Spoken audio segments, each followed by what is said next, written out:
Hello students, dictation 5 second बाद शुरू होगा।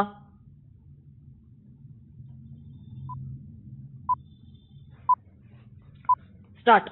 संविधान पर लोकसभा में बहस तो हो गई, लेकिन इसमें संदेह है कि इस बहस से जनता को कोई सही दिशा मिली होगी। विराम। संदेह इसलिए है क्योंकि सत्ता पक्ष और विपक्ष ने संविधान पर चर्चा के बहाने एक दूसरे को कटघरे में खड़ा करने का काम किया। विराम। इसके साथ ही दोनों पक्षों की ओर से अतीत के प्रसंगों और विषयों को अधिक रेखांकित किया गया। विराम। इनमें से अनेक प्रसंग और विषय ऐसे थे जिन पर पहले भी किसी न किसी बहाने संसद के भीतर या बाहर चर्चा हो चुकी है। विराम। यह पहले से दिख रहा था कि विपक्ष संविधान पर चर्चा के बहाने यह बताने की कोशिश करेगा कि संविधान खतरे में है। विराम। यह समझाने के लिए विपक्षी नेताओं ने जोर तो खूब लगाया, लेकिन वे यह स्पष्ट करने में विफल रहे कि आखिर संविधान को खतरा कैसे है। Question mark. लगता है कि विपक्षी नेता यह समझने को तैयार नहीं कि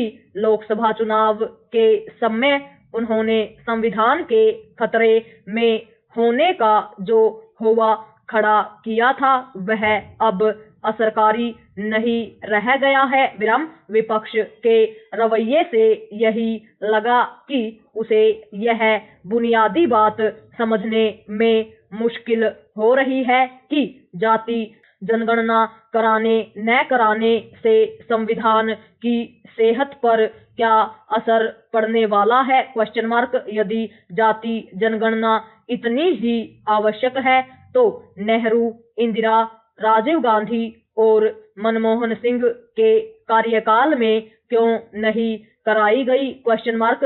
अच्छा होता कि कांग्रेस नेता पहले इस प्रश्न का जवाब देते और फिर जाति जनगणना की आवश्यकता रेखांकित करते। विराम। पैरा।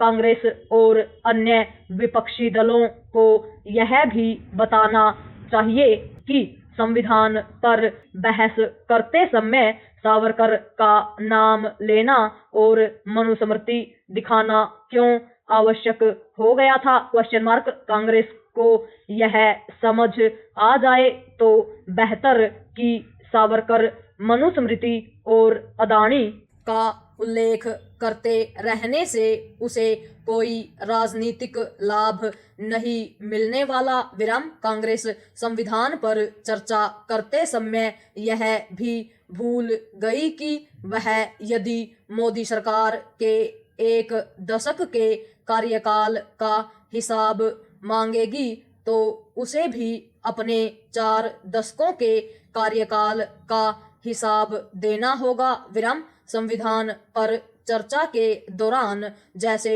विपक्ष ने सत्ता पक्ष पर आरोपों की झड़ी लगाई, वैसे ही सत्ता पक्ष ने भी विपक्ष पर आरोपों की बौछार की। विराम। इसकी आवश्यकता नहीं थी। विराम। आवश्यकता तो इसकी थी कि उन कारणों पर चर्चा की जाती जिनके चलते संविधान निर्माताओं के सपने अभी तक पूरे नहीं हो सके हैं और नियम कानूनों पर संविधान की मूल भावना के अनुरूप पालन नहीं हो पा रहा है। विराम। उचित यह होगा कि राज्यसभा में संविधान पर चर्चा के दौरान बहस के सत्र को ऊंचा उठाया जाए और आरोप प्रत्यारोप से बचते हुए संविधान को प्रभावी तरीके से लागू करने में सहायक बनने वाले बिंदुओं पर सहमति